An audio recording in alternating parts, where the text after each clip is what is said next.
Welcome to Classic Movie Salon in a very, very slow smile time. I'm here with Matthew. Tachi will be joining us later, and Colleen is at a film festival, all fancy in Connecticut, where I'm sure it's warm. Matthew, our film this week was Death Set with Katharine Hepburn and Spencer Tracy, and it was a movie. I mean, this thing's light as a feather. If you're looking for just some distraction that will not produce nightmares, this is the movie for you. And this is also a movie about technology replacing human beings, which is still happening every single day. Matthew, so this is 1957. Where was the world in terms of human beings and computers and them being replaced at that point?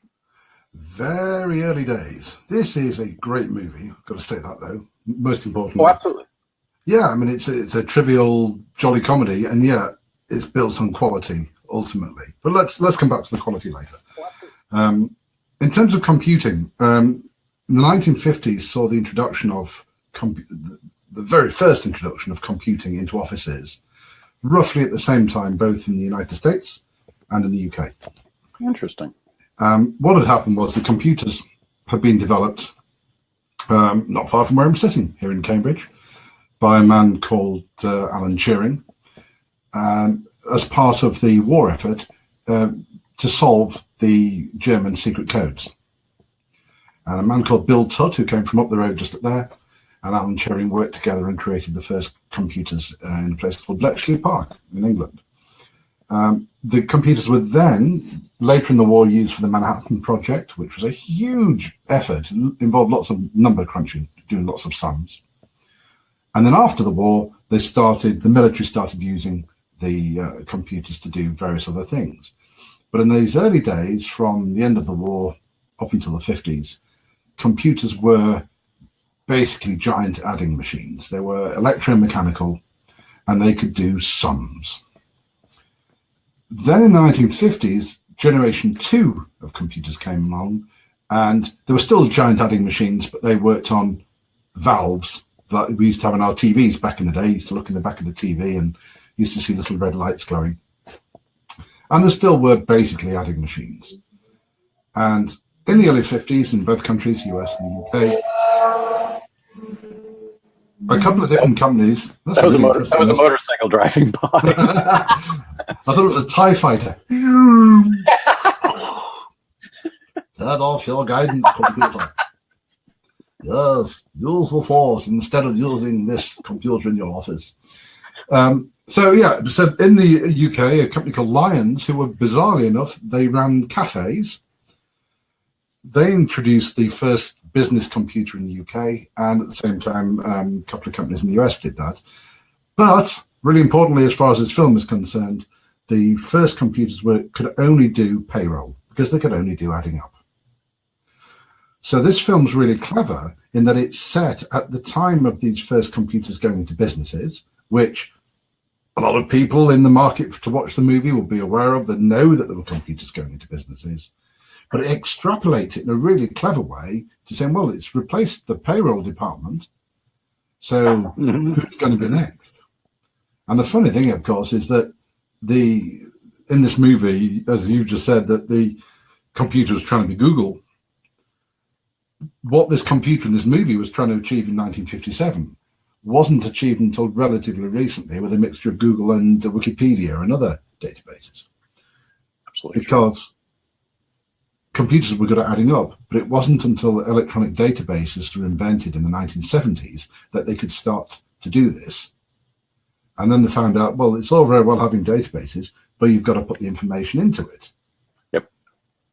And that's where the collective effort of Wikipedia came in. So it's quite fun that it thought, well, it's just around the corner, but it actually took the efforts of several million people plus $7 squillion of computing gear. I can't even imagine. To do. Yeah. Even just what I've spent on computers since the 90s. Appalled. And this is, Colleen is hanging out with us in the comments, and she just said this replaced the abacus. Yeah, basically. And the computer shown in the movie wasn't too inaccurate, actually. Yes, it was a fictional box, but early computers looked like that and sounded like that. Because they could only do limited numbers of things, the way that they monitor the computer, because they didn't have screens in those days, just as the movie shows, you know, you type something in, can't see what you're typing, you type it and you hope you've got it right, and a printed output comes out. But the way they'd monitor it was sound, because it was just making lots and lots of calculations, which are, you know, in computer terms, yes or no. The computers would go beep, beep, beep, beep, beep. Right. And if you heard the computer making the same sound repeated in a loop, you knew it had gone wrong and gone into a loop. So they did actually have loudspeakers on the computers that used to go do, do, do, do, do, do, do, like they always used to in the sci-fi movies. It's actually true. Just to let you know it's doing something. Just to let you know it's doing something. Kind of like when the microwave says, "I'm done. Yeah. You come and get this," over and over and over again. And the scene, one of the scenes in the movie happened to my mate in his office a couple of decades ago. He's a computer programmer in a business engineering firm in Britain. And they've had a series of computers right from these days, basically. And of course, the computers get more powerful and get smaller and smaller. And about 2 decades ago, they had a new office built. And the managing director, who's just like the president in this movie, said, right, we want to show off our cool computer. So we're going to have the computer room behind reception with a glass wall, you know, double glazed glass wall. So people will come in the front door and they will see the computer at work and know that we're really cool, and they'll see all the lights and do this, that, and that. But the boss of the company spoke to the architect, and the architect designed this, but they didn't speak to the computer guys. Because when they installed the brand new computer in the brand new office block, technology had moved along, and it was no longer going bleep, it was no longer flashing lights, it was a black box, and the only light on it was a little red LED in the corner, which was the on light. And the boss said, "Where's all the flashing lights and the sound?" They don't do that anymore. They did that 10 years ago, but they're just a box. That is hilarious.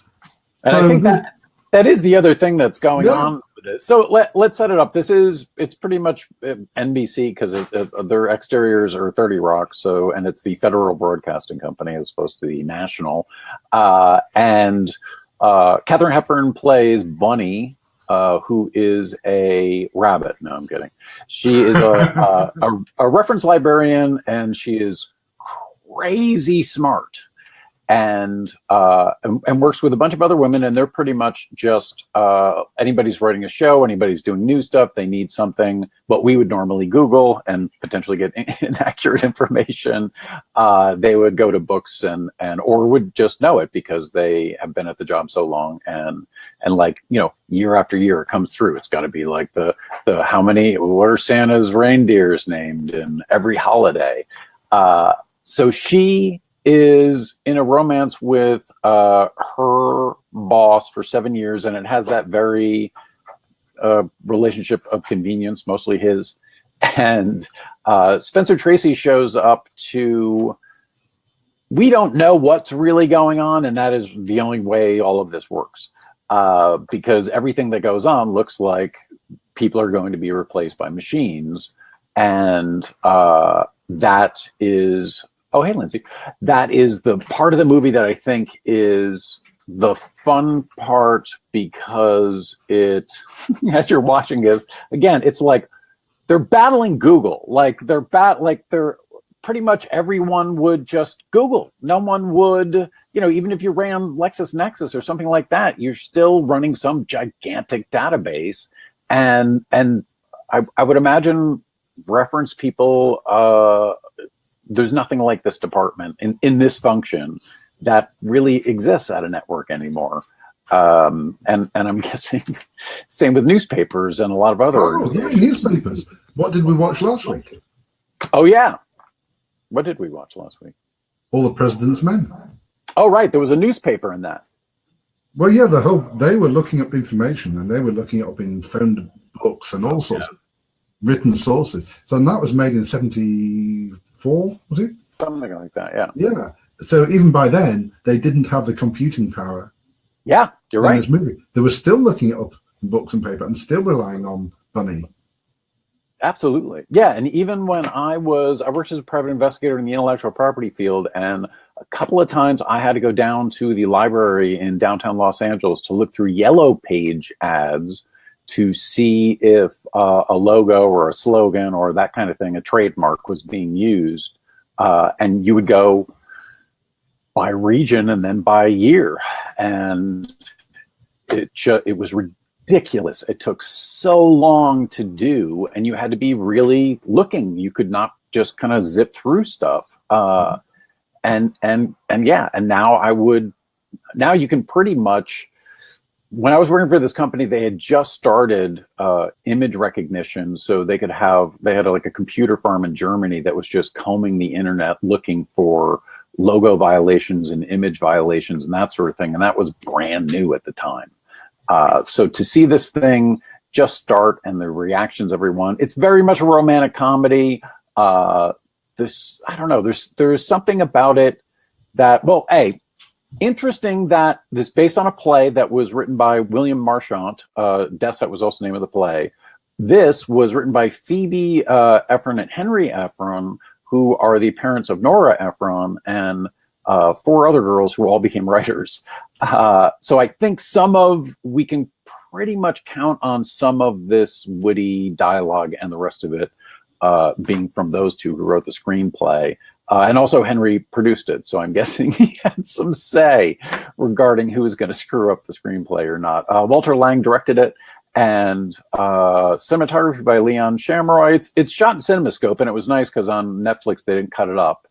It was full screen, and I think they used it relatively well. It wasn't as artful as The Hustler, but it's visually very nice. And it's also, I guess, the first time that Katharine Hepburn and Spencer Tracy did a movie in color. Everything else had been black and white. And then the last movie they did together was 10 years after this, which was Guess Who's Coming to Dinner. So if you have the Netflix, that is streaming, you can see it. And again, it's light. And in a way, a bunch of things haven't changed. It's interesting you mentioned about CinemaScope, so that's wide. And yet, one thing I noticed there wasn't a huge number of sets in this. It was relatively small in terms of sets. But the sets were really, really good, but they're also very cleverly deep. So the main office set, you saw the other office beyond it. So they were deeper than they were wide. Her apartment, there were bits going over here, bits going over there. So the director was very clever in that regard. He made sure it wasn't two-dimensionally wide and flat, but made a three-dimensional world with this depth on the screen and the width. And it almost seemed like they were just waiting for the CinemaScope to be in play for the reveal of the computer. That seemed like they just couldn't wait until they had the computer up with all the lights going and the little tapes running. And also the classic, much like your description of the guy who wanted to have the window and the fancy computer shown to all their customers and whoever else might walk in the door, the head of this network has no idea what any of this means. Like, he is totally in the dark, and it's just like, here, go, make this happen. I don't care. They're paying for it. It's supposed to make things better, and yay. And he doesn't understand any of it. And that, I know that continues today. I've worked for people who were barely getting through using a computer, and at that point in time, computers weren't even in play. So just saying some of the words and the technology and what do they call it, a thinking machine? And also the other part of this is, and they thanked IBM, International Business Machines, because they had IBM machines in there. They were talking about IBM, and granted, IBM didn't end up looking like the bad guy, because once you see the end of the movie, you find out, oh, okay, it's going to help us all. Eventually, it'll take all our jobs. But when it ran, when the machine started running on this one, we got to see human beings, triumph and all of that. And the bottom line of it all was don't assume, which was something that came up in the initial personality evaluation test that Spencer Tracy gives Katharine Hepburn on a roof with a sandwich. And also when the human error comes into play. And I think that will also continue to be true forever. Matthew, when was the last time you crept across this movie? I'm rather embarrassed to say I don't think I'd ever seen it before. Which is annoying because it's a great movie. I love this movie. I was laughing my head off all the way through. It was so brilliant. Yeah, the dialogue in this thing is just fantastic. Yeah. And it's really not I can see how it worked as a play because they kind of just sit on one set. It's the office almost the whole time. And also the gossip machine, which I think is very true of anything. And so if you haven't seen the movie and you don't want the reveal ruined, stop watching now. So through the entire movie, there is a merger that's going to be happening. We don't know about the merger. We do know that it doesn't look like a merger. It looks like jobs are going to be lost. And the human error comes from, as Matthew talked about before, the earlier machines were pretty much adding machines. So they have a computer, quote unquote, doing payroll. That is the computer that screws up and hilariously fires everyone, including the president of the company, which gets our big reveal out that there's going to be even more work and more employees, and the machine's going to be helpful, but it's not going to replace everybody until the next century. Then you're all out. But by then, Kate Hepburn, was no longer with us. The two things about this, like they were not kids when they made this. Yeah, 57 for Spencer Tracy and 53, 54 for Katharine Hepburn. Something along those lines. So that is, and they do not look, they look like they're aged. We don't get to see a lot of contemporaries in romantic comedies. It's usually the older guy and the younger woman. Yeah, that's acceptable. And not that there's an age difference, but it's pretty minor. But they're who they are as characters and who they are at that age, it all lines up. Nothing feels like they're trying to be something that they're not, or and also the actor, I'm blanking on his name, that played her love interest. He's a weird Gig Young. A weird name. And I looked up Gig Young, who has kind of a dark ending to his life in a murder-suicide with his fourth or fifth wife. Oh my goodness. Yeah, because I'm looking at his face, and he plays Mike Cutler, who is Bunny's 7-year love interest. He's a network executive, and he reminds me of another actor from a TV show. I can't remember who it is, but so I'm going through Wikipedia and clicking through everything and tripped over that. I'm like, wow, that's... And he had won an Oscar for playing supporting role Rocky in They Shoot Horses, Don't They? Something along those lines. Late 60s. Also around the time, I think it was like 67, same time as Guess Who's Coming to Dinner. These two, there's lots and lots of stories about Spencer Tracy and Katharine Hepburn off screen and what was going on and blah, blah, blah. But I think it shows on screen. You can't act this, like what they have and that magic and the back and forth and the dialogue and how much fun they're having, even when their characters aren't having fun. That's a really hard thing to just make happen by throwing a couple of actors and a script into a room with a camera. And that's the one thing that you just love watching throughout, because then you're rooting for the two of them to get together, which of course is a romantic comedy that has to happen. And on dialogue like that cuts back and forth, a fraction of a second out of time is an eternity. I agree, and it's perfect. I mean, it's like music, and they know how to play it. And it's Colleen saying it's chemistry. There's just something. There's just something about the two of them on screen and who they are, how they know each other, and seeing that in all the different roles that they have played together is really fun. But also, it appears that the romantic comedy is, for the most part, dead as a form. Would you agree with that, Matthew? Yeah, well, that's the nice thing about it. They didn't slop it up. It was almost a satire of romantic comedies in some way. And it was lovely in that regard. There was no dooby-goos, very little kissing. Yeah, there's very little romance. Yeah. At first, the guy playing MC annoyed the heck out of me, and then I realised, well, he's kind of meant to annoy the heck out of me. So yes. I take my hat off to him. Actually doing a really good job at doing an annoying role. Yeah. He was a person that nobody wants to like. Yeah, and he was completely, like, you knew he was going to screw her over. Until he was up against the wall, you just knew that he was never... 7 years. Come on, 7 years back then, that's a lot of time. That is, especially when they're not kids. Mm-hmm. And there's a lot in the movie that also looks ahead. This cross-cutting dialogue that sort of looks ahead to the 70s when we had lots of cross-cutting dialogue in movies. And also, Big Bang Theory. These these two nerds that get together. It's like Sheldon and Amy Farrah.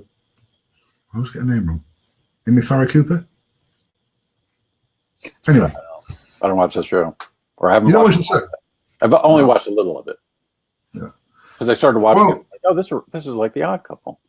What's part of it? I mean, that's how it started. I used to watch it, but now I've watched this movie. I can't watch it anymore because as good as they are in Big Bang Theory, when you see people as good as Spencer Tracy and Katharine Hepburn, you don't want to accept a plastic substitute anymore. Absolutely true. And Colleen's saying lots of flirting, other external tension created with a job/machine, didn't need the physicality. Yeah, I agree. And the great dialogue. Again, you got to look at the Efron family line. They know how to write really good. The parents know how to write dialogue. The kids know how to write dialogue. Nora Ephron is, and also someone who had written a bunch of romantic comedies. Todd Mason is saying good rom-coms happen. Gary Marshall et al. Not good at them. Conversations with other women comes to mind. Yeah, but even that was a while ago. I'm in terms of it being especially now when there is so much freedom at least in the realms of the Netflix and Amazon and that sort of thing. If a romantic comedy was going to be made, it seems like the options are out there. I just don't know if culturally we're anywhere near where we used to be in terms of now that people are dating, via app and the rest of it. I don't know. I don't know if it's just because it has sort of gone in and out of fashion a couple of times, but not for very long. But it seems like this thing's done. Just doesn't seem like people want to see romantic comedies anymore. Sitcoms are still alive and well. There's still the that sort of thing, but it's not. Not in the UK, they're not, oddly enough. Very few sitcoms now in the UK. Really? Yeah, more and drama? The ones that are being made tend to be somewhat extreme characters. Interesting. There's no sort of, family Sunday night sitcoms on UK television anymore. So is it just drama and sci-fi? Yeah, and endless talent shows.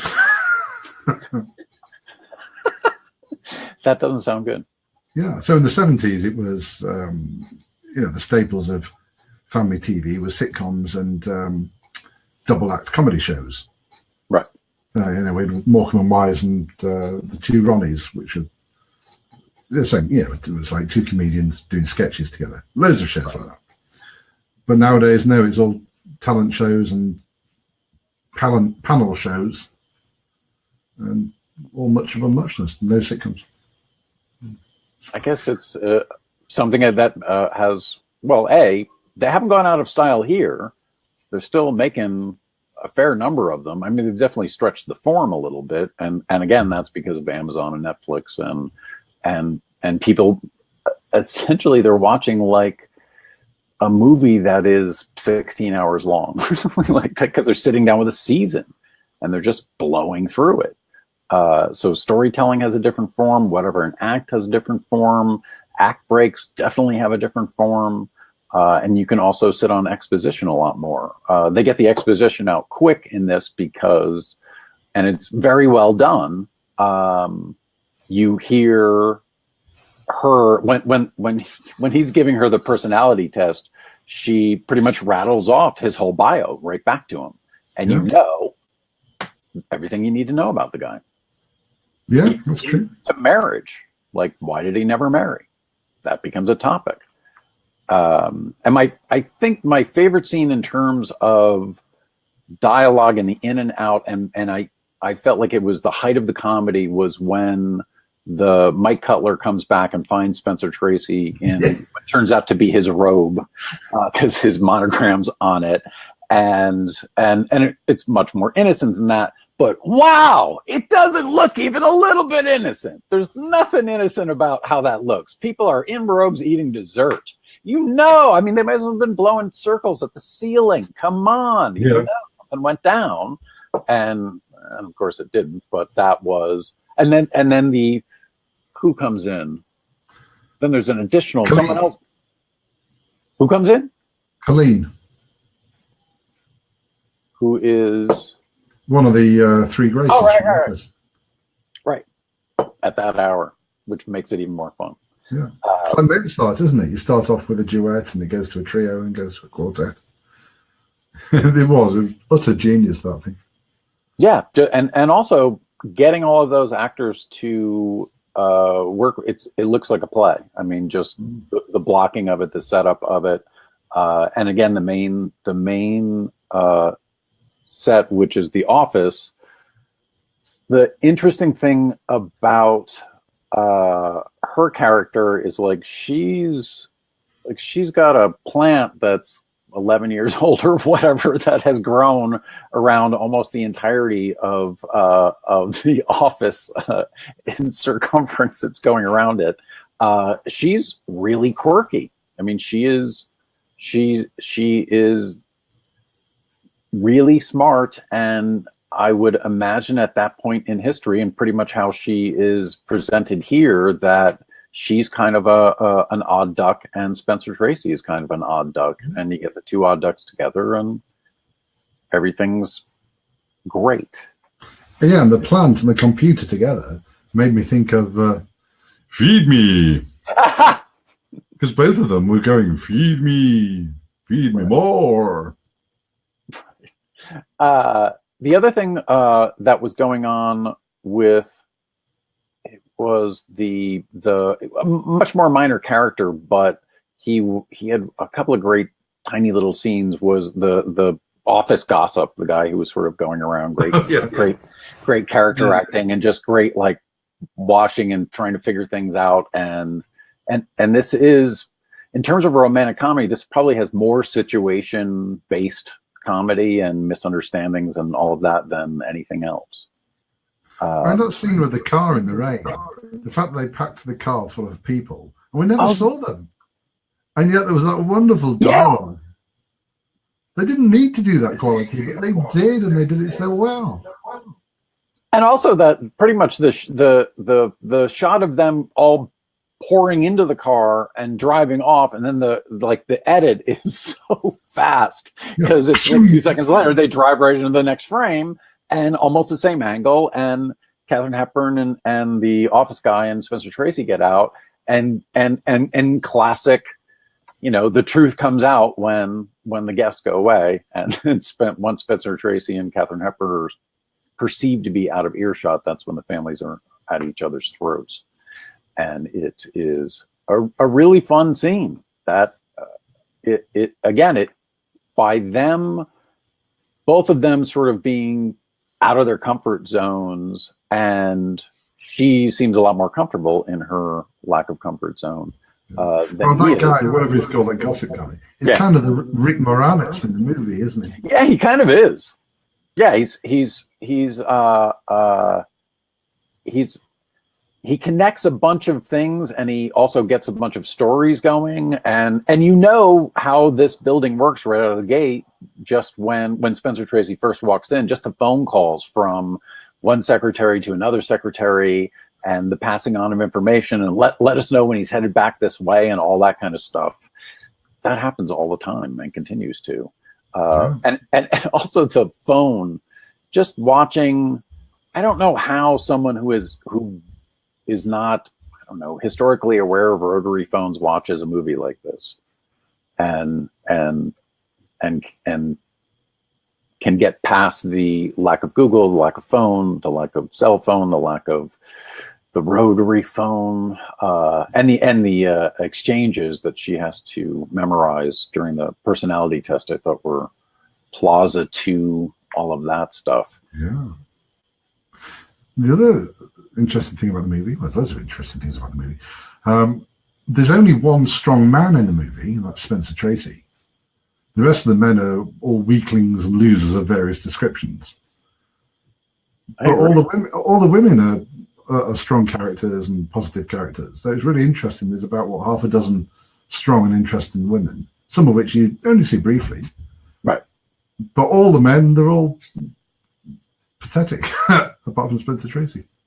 You're right. And also pretty much the entirety of the research department are all smart women of various ages who they all seem real. The performances are grounded, even for the newish woman who's working there, who's trying to get overtime and feels very lucky to have the job. It's even that was right on the money. Like, it didn't seem like it was too big or too small in terms of the performance. And it also made us appreciate that, like, you had to work your butt off to get into a position like that, and you had to be really sharp.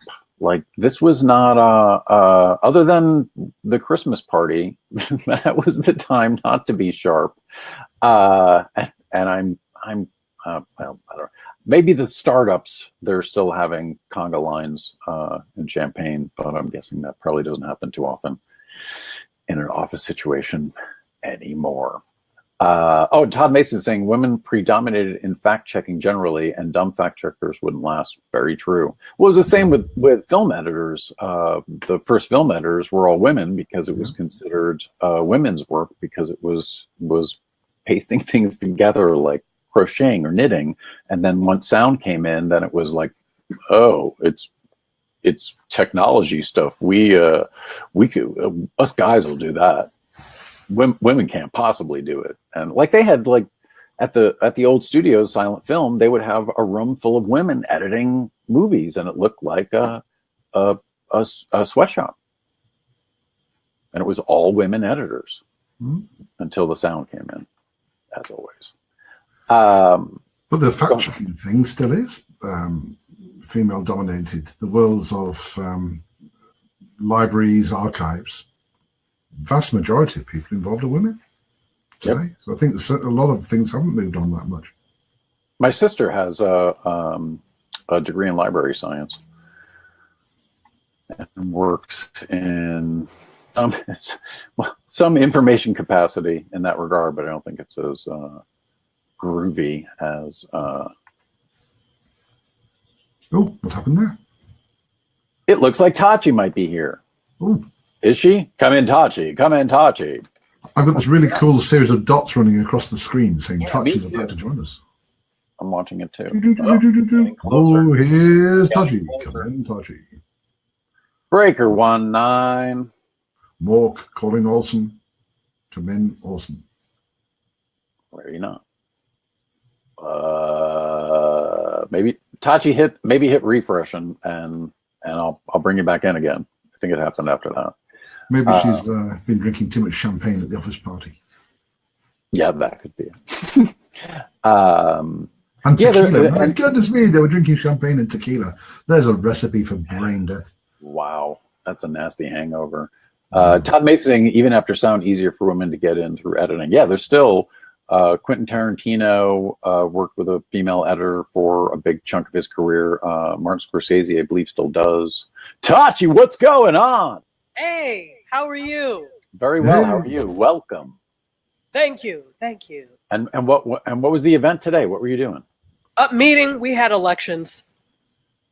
So no fraud or anything? It all went okay? Oh, yeah, as far as I know, no, but I had to leave before the results, so I will know when it's over. So, do you think Hanging Chad will win this year? Hanging Chad? No. But Tachi, had I you remember seen the good old days when Hanging Chad was our worst nightmare. Happy days. Those were so quaint, weren't they? Oh, it's a Supreme Court. They know what to do with the president. Tachi, had you seen Desk Set prior to this viewing? No, I had not. Of course, I knew about Desk Set. Very cool. Yeah, but it was, and I always liked the name. I said, Desk Set. I'll have to set my eyes on that one day. So I'm glad that we actually watched this. Me too. So what was your? We pretty much have been talking about. Well, one thing, and sort of off the movie, but on the movie, written by Nora Ephron's parents, and also that this is a romantic comedy, which seems to be a form that really kind of has gone away. Yes, and it's.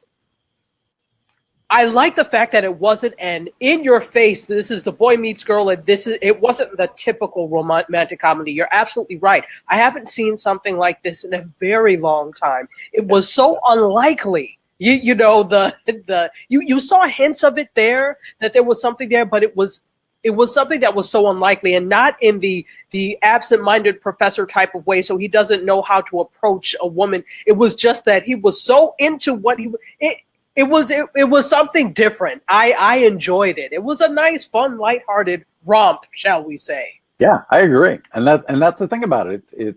When I described before, it's like this is the perfect. Like this is really. It's not escapist trash. It's quality escapism.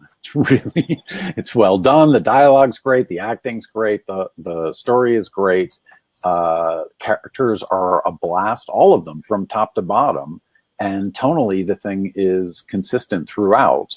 The one thing that Matthew brought up was the fact that other than Spencer Tracy's character, there were no men of any substance. Yeah, absolutely. The men that were in there were either buffoons or secondary to the entire plot.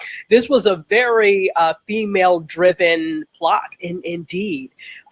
There was something that I was thinking about as I was watching this. Have you guys seen Hidden Figures? Or you probably already talked about this? No. Actually, I haven't seen it. I know of it, but I don't know of it. No. Yeah, no, well, go see it because Hidden Figures is excellent, but it kind of reminded me of the whole thing, the whole computers thing, where computers were human, and I heard you saying that, that was quote unquote women's work, but the first computers were human, and most of them were women, and so Hidden Figures looks at the African-American women computers that helped drive the space race. Oh, gosh, yes, I need to see that movie this week. Yes. Thank you for reminding me. It's really, really good. And so it's that same type of thing where the women were kind of the brains behind things. And then when IBM came with their wonderful international business machine, they were going to be phased out. But it was one of the computers that was like, not if I have anything to say about it. So she secretly learned the computer and was then the only one that could run it, and then trained her whole section, which were all African-American women, and they were the only ones who knew how to run it. So there were kind of parallels in this case. So it was interesting. If you see Hidden Figures, you'll see some parallels. Which is about 10 years after this, isn't it? Sort of mid-60s, they brought in the IBM machines at NASA. Yeah.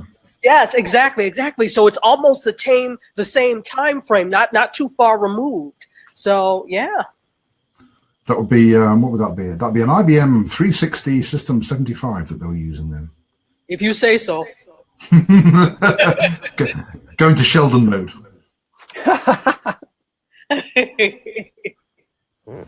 and this was, and I know Colleen knows this.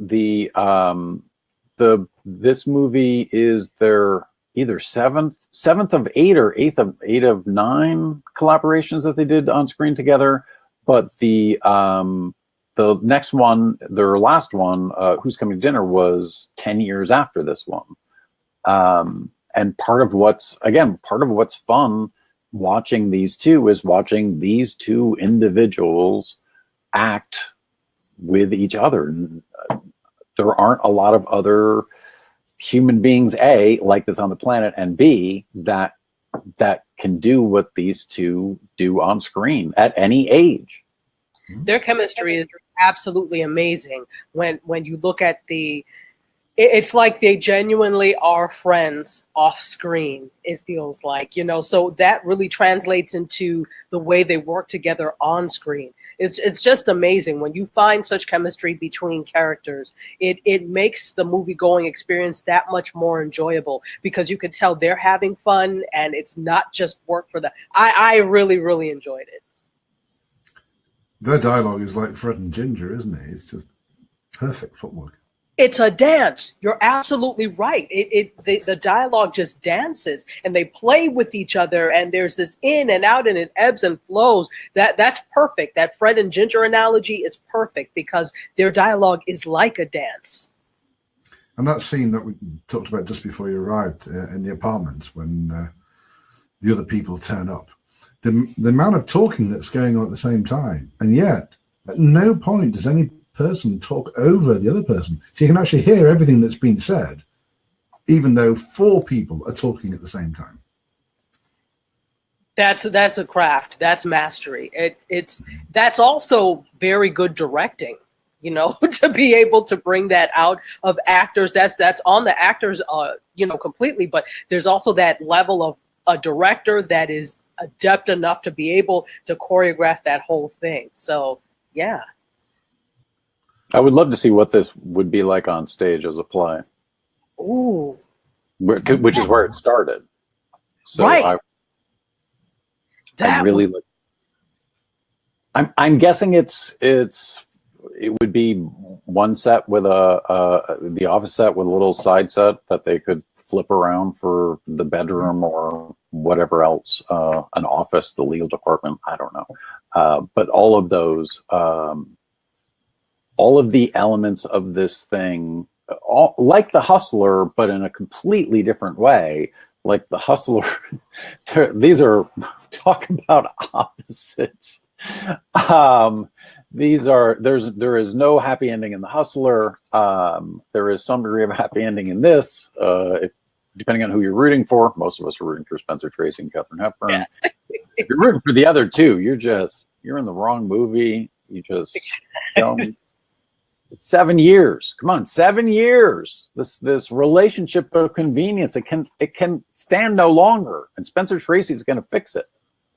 Yeah, and it's interesting the way that she hung on for so long. And this is not unlike a lot of relationships. How many people do you know that they've been like living together for like 10 and 15 and donkey's years, and they're still not married? Now, they may not want to be married, but there are some that it's like, all right, when are we going to be married? But they're so happy, the other person is so happy as is, they just, don't make that move. And so finally, Mr. What's-Her-Name brought the flowers too damn late. Yeah, that was classic. Todd Mason over on Facebook saying, intellectual character guys and dolls. There's definitely some of that too. And Matthew, when Matthew pointed out, like, all the guys are not, other than Spencer Tracy, perhaps not the sharpest knives in the drawer. All the women pretty much are. Even the minor characters, even the woman who almost has no dialogue, the older woman who keeps walking in and out of scene. Yeah. Yes. That is such a great running bit for such a tiny character that they never let go of. That's all there, just so at the end she can throw a pink slip at Spencer Tracy. And it builds it all up all the way through, just to deliver that one little thing. No, you're right. And it's interesting, and here we go with commentaries on society. The fact that the women were so sharp. Well, part of the thing is that, you kind of had to be sharp. There was no such thing as being a mediocre. You know, if you're going to be a woman and you're going to be in the workplace, you can't be mediocre. You have to be the best of the best. That goes for any group that is kind of oppressed or downtrodden. You can't just be mediocre. You have to be the best of the best. So these women, I'm not saying they were necessarily best of the best, but they were, you know, pretty sharper damn else than anybody else there. And so it's interesting how that, you know, what would they be allowed to do? There's a line, and I don't want to spoil it for you. But it was in the trailer for Hidden Figures, where Janelle Monáe's character is there's her superior asks, if you were a white man, would you want to be an engineer? And she said, if I were a white man, I'd already be an engineer. So the fact that they have the same amount of smarts and they're extremely sharp, yet circumstances hold them to where they are. And it's the same in this movie. Something just occurred to me. I don't know why it has, but you saying that, thinking about the context. This is the what's it called? The Federal Broadcasting Service. Company. And just like talking about NASA, you know, we never see any rockets. In this, we never see any broadcasting going on. We never see any on-air personalities. Yeah. This is all back office stuff. It only just occurred to me, we're talking about the back office at NASA. We're only looking at the back office. And that's interesting, because when you think about other films that even what did we just watch? Sunset Boulevard, where there is the screen takes a major role. And of course, in Sunset Boulevard, it had to. But if you look at a lot of other films, if they work on a studio backlot, if they work for a television station, we always see, maybe at least one person coming off air. We see the fact that it's a television station. All we know is the fact that they said it's a station. We don't know that for a fact because we haven't seen anything, but we believe it. We believe it. So it's interesting that there was nothing so blatant about it, which was great because it kept the set simple. It was the apartment and that the research room, and then up in the administration. So 3 locations. That kept it so much simpler. I don't think we needed to see television. Of course, if it was now and they were doing a remake, they would have made it for damn sure to make sure they had a VR studio and everything else. Yeah, but it's only there as a broadcaster, kind of, to give them an excuse to have a research department. But also for the writers to be adapting a play to film and to not turn the minor gossip character, or even the one who just keeps walking in and out, who has almost no dialogue throughout the whole movie, to not turn that into an on-air personality or a B or C story that has to do with an on-set romance or whatever, for them to not do that, great restraint, and one that probably wouldn't be found now. Yeah, like MC nowadays, then make the MC character, he'd be one of the on-air people, wouldn't he? Rather than being a vice president. We don't actually know what he does. All we know is he's useless and can't do his job without Catherine Hepburn sorting it out. Right. It's true. It's absolutely true. Vice President of Stupidity. That's what he is. Oh, I like that title. And a lot of people have it. What type of station? Vice President of Stupidity. I wonder who could that be? Yes, carry on. That job is filled. Oh, but there's plenty of openings in other places. Believe me. Oh, it's Monkey is back. Yeah, to keep me from the naughty step is. There you go. Making me speak no evil. Was the station was I mistaken in thinking it's a public television station? Yes. Yeah, I think it's supposed to be NBC because their exteriors are 30 Rock. Oh. So I think it was supposed to be NBC. That was my reading of it. Because National Broadcasting, Federal Broadcasting Network, they just changed a couple letters around. Which side was I Love Lucy on? Which network? Yeah. It was NBC, right? CBS, right? CBS. Oh, CBS, okay. Because there's an I Love Lucy reference in the film, so... There's an I Love Lucy in this film? Yeah. Where? Like he's lying. When? When Catherine Hepburn gives MC a pair of bongos. Okay. I was so fixated on the bongos, I didn't notice the reference. Yeah, Desi Arnaz plays bongos in I Love Lucy. Yes. And of course Spencer Tracy does. This is made in '57, which is when I Love Lucy went off air, so it was quite clearly a reference to I Love Lucy. Oh, very cool. I did not even think of that. Excellent. I like it. I like it. Smart, Matthew. But yeah, for them to not show any kind of TV making at a TV network based story. And they had time, they had the screen time. It's not like the thing ran that long. No. I mean, it's not upset you in any way, has it? No. It's not made you mad as hell.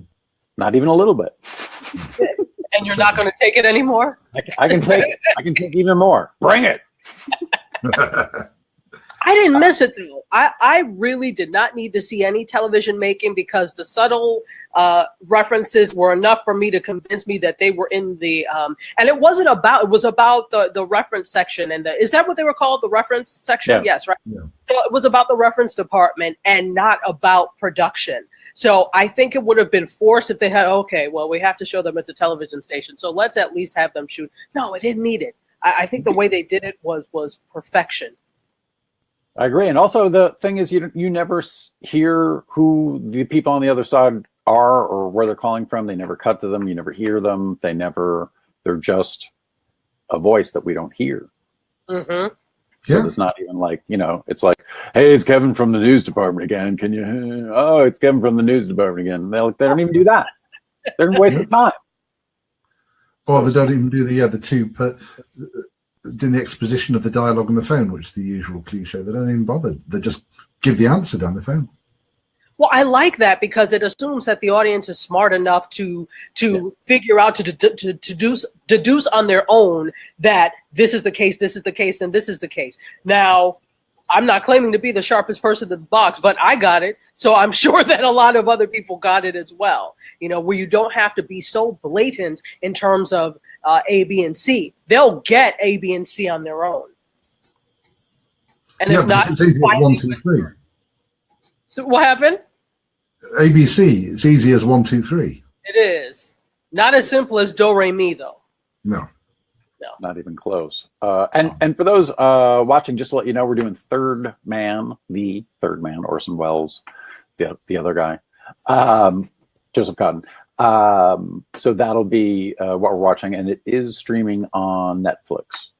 And it is, if you like stories about war criminals, this is a charming one. It really is. It's one of my favorite movies. I love it. Oh, it's a great movie, no doubt. Third Man is first time I saw it was projected, and I'm glad because that's usually never the case. Oh, how great is that? I was pretty psyched about it. There's something about projection that I really love. I've never seen it projected, and I'd love to. I'd love to see those alleyway scenes with the shadows projected full size. That must be fantastic. I've only ever seen it on TV. Absolutely. It's a great one. So with Death Set, again, it's 1957. We're looking at contemporaries who are playing romantic contemporaries who are not kids. They're both in their 50s. They're movie stars in that it's Katharine Hepburn and Spencer Tracy, but they're not movie stars in the classic movie star way.